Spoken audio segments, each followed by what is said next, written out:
Now we're turning to Lionel Messi, who has touched down in Paris this evening. His departure from Barcelona pretty much copper fastens and puts a ribbon on their incredible decline over the last number of years. And that is something that our next guest has been investigating and writing about. And it's all part of his new book, which is published in just a couple of days now, Barca, the inside story of the world's greatest football club. Very happy to say Simon Kuper of the Financial Times is with us. Simon, was there any talk of a late name change? It was amazing the day that the book was launched with an extract in the Financial Times. That happened in the morning, and in the afternoon, Barcelona said Messi were leaving. So it's almost like I collaborated with him to get an extra bit of buzz for the book. Geez, you've got your ending. I mean, you wrote there's a brilliant extract, I suppose, a slightly amended extract in the Financial Times in the last number of days. And you make the point, really, that so much of the book was about, are supposed to be about, the rise of Barcelona, and now so much of it will be about the decline and fall as well. This is one of the really staggering stories of world football over the last number of decades. Yeah, I mean, it's the most beautiful player-club relationship, I think, in the history of football.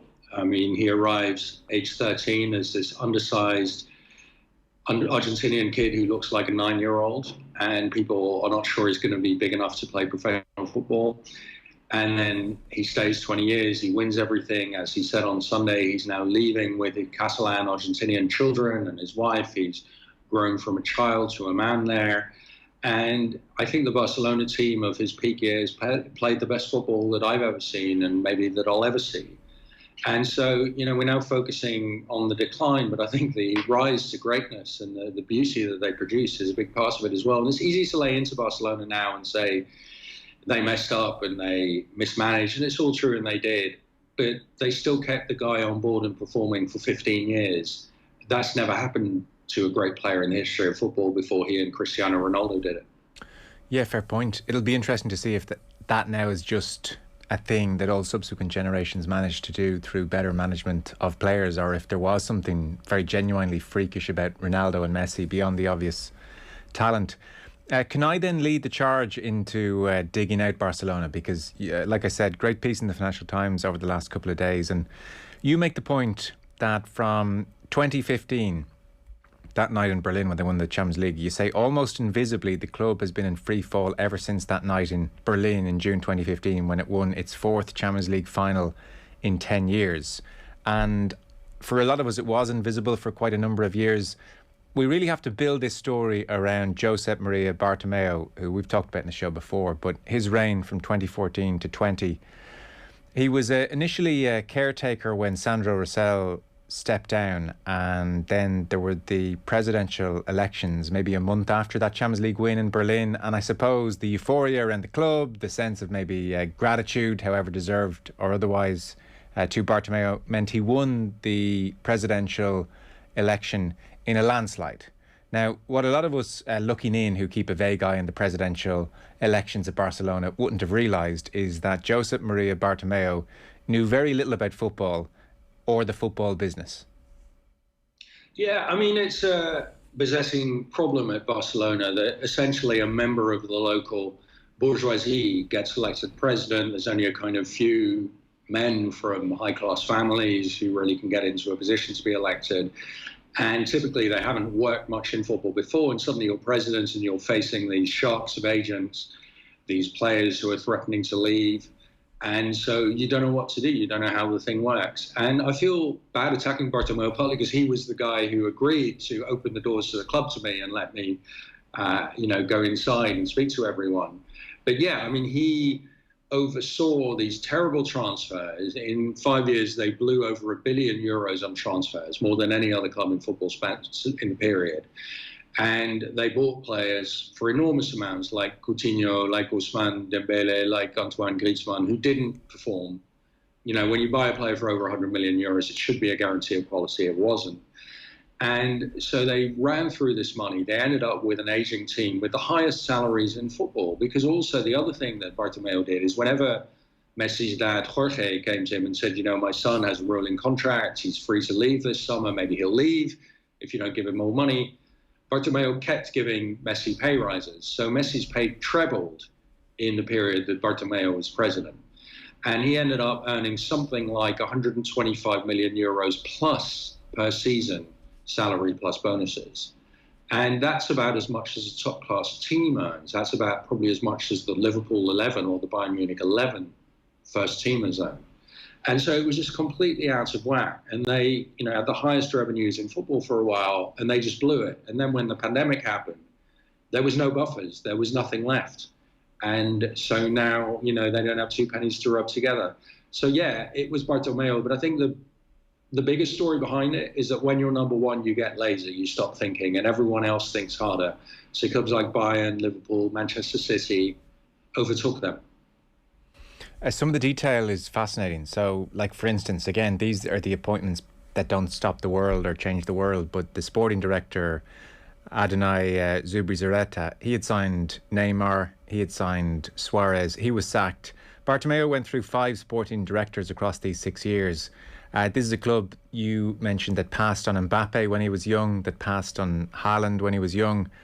And then when they sell Neymar for that 220 million, really, I mean, the Dembele and the Coutinho signings just blow that money to smithereens. The detail around the signing of Dembele is really fascinating.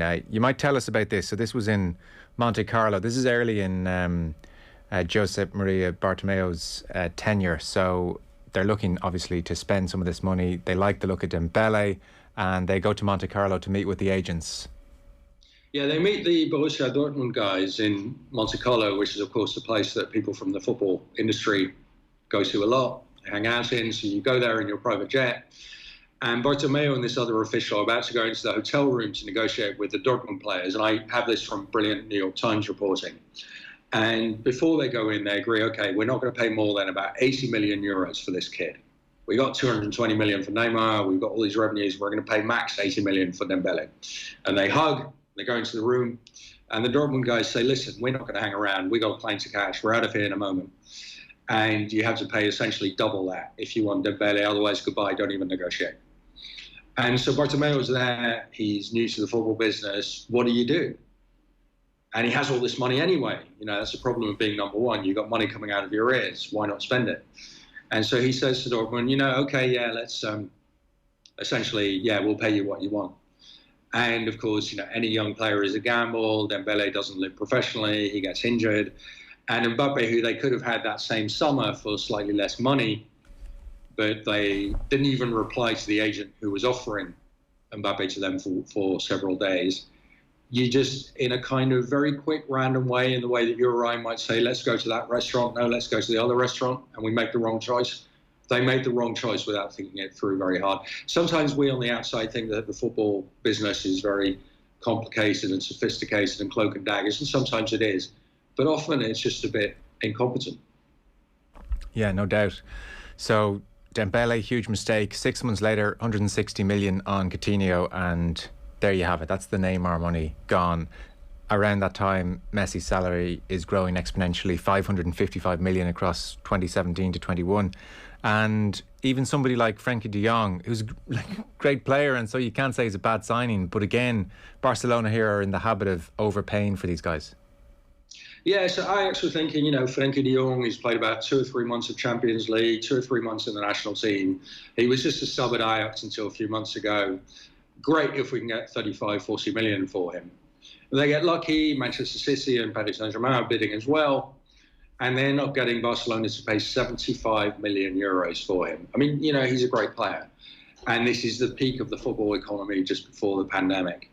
But yeah, I mean, the thing is, when Barcelona come knocking, every club raises their price. And Barcelona have learned to live with it, because another club, even Liverpool, sometimes think, okay, we want a very fast centre forward under 25 who costs less than 30 million euros. So a club like Liverpool might draw up a list of top 5 forwards in that category and find out which one is the easiest to buy. Barcelona don't do that. When you're number one, you go for the exact player you want. So you don't think we want a defensive midfielder a bit like Frenkie de Jong. You think, we want Frenkie de Jong. So you go to Ajax and say, we want Frenkie de Jong. We don't really have an alternative. And then, of course, the selling club just raises its price. It seems Messi, as I suspect was the case with all the players, recognised that the quality was dipping with each passing year for all the money that was being spent. And when it was clear Neymar was open to a move away from PSG, that was something Messi put even public pressure on Barcelona to make happen. It didn't happen. To what extent, because this is often said about Messi and has been said a lot this week, you might have a feel for this, to what extent was Messi calling the shots? Like, was Bartomeu, who doesn't know much about football, very much consulting with Messi, talking to Messi?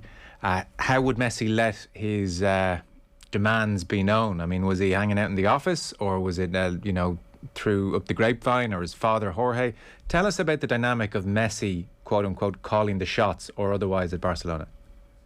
When I began writing this book, I spent a lot of time trying to understand the club as a workplace. So if the club were a bank or a radio station or a government office, who makes the decisions, who influences, how do people get on? And eventually I came to realise, look, the most powerful man inside the club is Messi. It's not that he's always at the table. It's not that he's issuing communiques. But when Messi makes it clear that he wants something, like he is happy for Tata Martino to become head coach, even though Martino has never really coached a big club before, or he really likes Tito Villanova, so Villanova's never coached a big club before, but he becomes head coach, or he doesn't want Ibrahimovic in the first team because Ibrahimovic gets in the way of his runs, or he wants Neymar back. Everybody jumps, so it's not that he decides, but they are always trying to keep him happy for 15 years. So they have a kind of Messi strategy, keep the kid happy. Mm. And so when Messi said in 2019, look, the biggest mistake essentially Barcelona made is letting Neymar go. He is the player I need by my side, running onto my passes. Barcelona had this dilemma because Neymar was 27 at the time, always getting injured, party lifestyle, 200 million euros. Club was already running short of money in 2019. So internally they think, no way are we going to buy this guy. It's just too much money. But they can't tell Messi that. So they spend the whole summer really pretending to buy Neymar, talking to Paris Saint-Germain, so that at the end of the summer they can go back to Messi and say, Leo, we really tried hard, we couldn't get the guy. And Messi, of course, is sceptical, doesn't really believe it. And instead they buy Griezmann. Now, Messi had been keen on getting Griezmann the previous summer, but Griezmann had turned down Barca. Messi was a bit annoyed. So he wasn't happy about that. Griezmann was 28 years old, cost 120 million euros. So it's not that Messi makes the decisions, but Messi is heard more than anyone else. He's the most influential figure inside the club. They are always trying to make the appointments and buy the players that will keep him happy. Simon, do you have a sense as to when some kind of panic set in about the debt and about the spiralling finances? I think late in 2019, in 2020, in 2020 they run out of money, beginning of the year. So Suarez gets injured, Luis Suarez, they need new centre forward, but there's no money. So they try this French-Congolese journeyman playing in China, Cédric Bakambu, I'd never heard of him. And then in the end, they buy another 28-year-old journeyman, Martin Braithwaite, not a Barcelona player, but he's what they can afford. They buy him. They buy this Palmeiras reserve from Brazil, amazing story, a guy called Mateus Fernandes, 10 million euros. They don't even give him a presentation, and he plays 17 minutes for Barcelona. So they're not buying at the top of the market anymore. And then they do this very complicated swap between Pjanic, they get him from Juventus, they send Ottio to Juventus, essentially for accounting reasons, very complicated story to balance their books, make the books look better. So by 2020, they're in panic. And the panic is worse because the way Spanish rules work is if it's a member-owned club like Barcelona or Real Madrid, if there are losses, then the directors are responsible for the losses out of their own pockets. And of course, the amounts of groans, the amount of money you lose in modern football can be very big. Barcelona were looking to lose that year of the pandemic, say 200 million euros. Well, you, the president, and 15 other directors have to find 200 million euros and your bank accounts. You might have to sell your home. So they were all really panicking. And that's when, the kind of roof starts to fall in, the roof of the cathedral starts to fall in, and the whole thing falls apart. And so there ends the tenure of Josep Maria Bartomeu at 2014 to 2020. He will go down as the worst president in Barcelona's history, whether that's fair or not. And a familiar name is back, obviously. That's Juan Laporta at the helm again. Are we pretty clear that Barcelona did want to keep Messi this week? There was nothing extra they could have done or some creative accounting to keep him? Like, I mean, the suggestions have been out there, and I guess that's inevitable with a story this big, that, look, Messi's calling the shots and we'd like to run this club our way, and he's not getting any younger and he's going to cost us a lot of money and all the rest of it. Were they desperate to keep him, do we know? What was that bank of yours that went bankrupt? Was the Anglo-Irish Bank? I think we had a few, but we bailed out quite a few of them. But yeah, Anglo-Irish. Anglo-Irish was the kind of most spectacular. Well, imagine Anglo-Irish in 2008 saying, guys, we've got big financial problems, but you know what? We're going to buy Goldman Sachs. It would be a bit like that. Simon, they may well have tried that. They possibly tried that. And Barcelona tried to keep Messi. They tried to keep the world's best player on the world's highest salary. They halved his salary, but he's still the world's best player. So, yeah, they did want to keep him. And the presidential elections were fought on Laporta saying ridiculously that he would have a barbecue with Messi, an Argentinian barbecue and asado, and it would all be fixed. And Laporta he was the Messi whisperer, would keep Messi. And it was just impossible. If you have no more money and you want to sign the world's best player, it just doesn't work. Right. So one last one. What do you suspect the medium-term future, say the next 5 years, holds for Barcelona, on the assumption they don't have another absolute freak generation coming through their youth academy? They won't. There's only one generation like that in history. I mean, in 2019, when I began writing this book, a club of executives would say to me, we think we're going to become like Manchester United post-Ferguson. The Messi leaving is going to be like Ferguson leaving, and then we're going to have a period without much success. And they said, reassuringly, looking at United have remained in the top 3 or 4 clubs for revenues. They're still a global club. They have fans around the world, even though they don't win anything anymore. And so that would not be a terrible scenario for Barcelona post-Messi, people were saying to me. I think that's now the benign scenario. And the worst scenario is you become sort of AC Milan, Leeds United. You have more of a serious meltdown. Leeds is probably the worst case scenario. And is that possible? Yeah, it's possible. Yeah, I mean, most of their squad have no resale value. They still have no money. Even without Messi, wages are about 95% of projected revenues. A lot of sponsors are going to run away. A lot fewer tourists are going to buy seats. There's still very few tourists because of the pandemic. So, yeah, I could see them having to sell Pedri, having to sell De Jong. There are very few players with high market value. You're left with some old blokes, and then you become Leeds United. I don't think it will happen, but that is a possibility. Wow. So Messi goes to PSG almost inevitably and predictably, and I'm sure there's huge excitement in Paris, where obviously you spend a lot of your time. How are PSG, who have this season signed Wijnaldum, Sergio Ramos, Pereira? They paid, Hakimi, the fullback at Inter, just 60 million thrown at him. Donnarumma, the player of the Euros. Again, quite a few of these are on free transfers, but I'm sure the salaries are high. And then, Messi becomes available. Yeah, we can meet his salary demands as well, which I'm sure are significant. How are PSG circumventing financial fair play rules here? I don't understand this.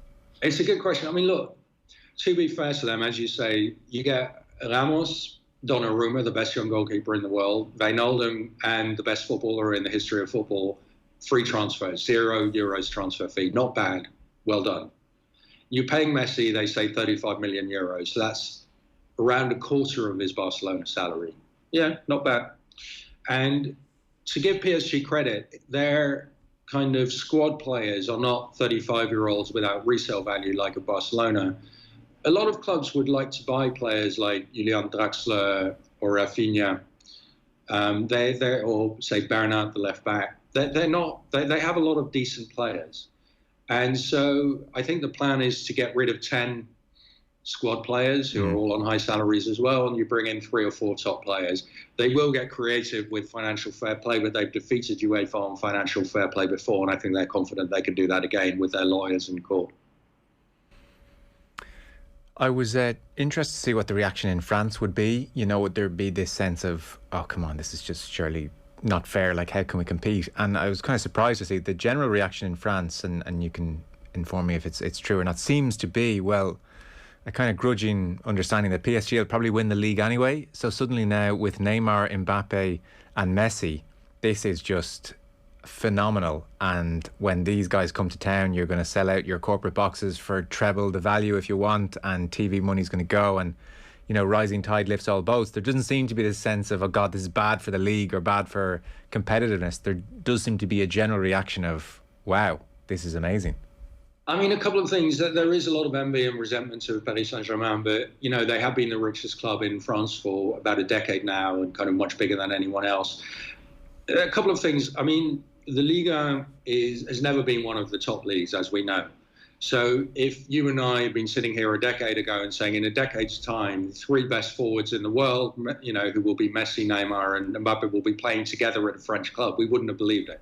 So French football fans are just blown away. The French football has had a huge financial crisis because of TV deals collapsing. And so, as you say, the TV deals around the world are going to go mega. And every stadium is going to be full when PSG come to visit, and it's just creating a huge amount of excitement. PSG didn't even win the league this past season; Lille did. So, yes, I think they will. But I mean, the dream of a French club winning the Champions League and of the club of the biggest city in Western Europe winning the Champions League, because people think that PSG is an invented club without a tradition, without fans. That's just not true. I live in Paris. I know loads of people in Paris who've been Paris Saint-Germain fans since childhood. They adore Paris, especially the banlieue, the suburbs of Paris. People are mad about this club. It really lives locally. It's not some kind of Disneyland-style invention. Is the Qatar aspect talked about much over there? Like, I must say, when I look at PSG now, a part of me, and it applies to Man City, it applies to several clubs, you sort of think, there's just something a little bit unseemly about this. The money being spent and also the sports washing aspect. I mean, I fully expect to see Messi holding up World Cup 2022 signs at some stage over the next year, and you think of the human rights issue over there, even just with the construction debts alone. And there is obviously a very uncomfortable underbelly to this whole thing. Is that ever discussed much over in France at this stage? It is, and a lot of people are very unhappy about it. I mean, look, I think it is hugely ugly in many ways that this country where human rights are not observed and where hundreds of construction workers have died on the World Cup, that they are, as you say, sports washing their name through this brilliant football club and players is ugly. What I'd say is, let's not blame football alone. I mean, almost all Western countries have close relationships with Qatar, with Saudi Arabia, with China, which is, locking up Uyghurs in camps. And so it's sort of a bit unfair to football to say, well, football clubs shouldn't deal with these horrible regimes, but we governments and ordinary companies are just going to try and flog them our stuff and flog them our weapons all the time. And we're going to do whatever they want. And they can, saw up a journalist, the Saudis in a Turkish consulate, and we'll just let it be. So I think that, yes, it is ugly, but this is a disease that goes all the way across the West, way beyond football. Yes, it's hard to draw a line. On the footballing front then, for Messi, I'd put it to you, as upset as he was, this is actually a great deal. I mean, a great move. He could spend the next 2-3 years in Barcelona trying to keep the whole thing afloat, or he goes to PSG, doesn't have to play every game in Ligue 1. It's not necessary. He can preserve his body and rest. There's every chance he wins a Champions League or two with this ridiculous team now. I suspect he'll quite enjoy playing with Mbappe and Neymar. And, I mean, again, you park the slightly unseemly aspect we've just discussed, and you park what would have been the romantic finish at one club for his career, and there's a certain lovely symmetry to that. You park those two things, and from a footballing point of view, the next 2-3 years of his life will be a damn sight better than they would have been at Barca. Yeah, I mean, look, Messi really, as he said at his closing press conference, he's a competitor, he's a winner. He doesn't like playing with bad footballers, and it's been very frustrating for him playing with Argentina over the years. And so I think in a football sense, he's very excited. But I think as a father, and some of you may have seen my son passing behind, one of my sons, I understand that part of his disquiet is about his family. When he told his wife and 3 sons last summer that he wanted to leave the club, they burst into tears because his sons don't want to go to a new country and make new friends at a new school. So I think a lot of his unhappiness at the press conference, as he said, is that his family doesn't want to leave. I think if it were just him, to go to Paris Saint-Germain in some ways is a great football challenge. Yeah. It's so interesting. It's just an incredible turnaround from 2015. That night in Berlin, watching them win that Champions League, this was just so unforeseeable. Any other overarching thoughts on Messi or PSG or Barcelona before you leave us? I think you've drained me of all my thoughts. Well done. Excellent. So look, congrats. I know you've been working on the book for a number of years now. It's published this week, August 12th is what I'm reading. It's called Barca, the Inside Story of the World's Greatest Football Club. And I'm sure a lot of people will be digging it out. The detail in your Financial Times piece was great. So best of luck with that, Simon. Thanks so much for joining us. Much appreciated. Thank you very much, Joe. Thanks. Cheers. That's Simon Kuper with us there, talking about Messi and Barca and PSG.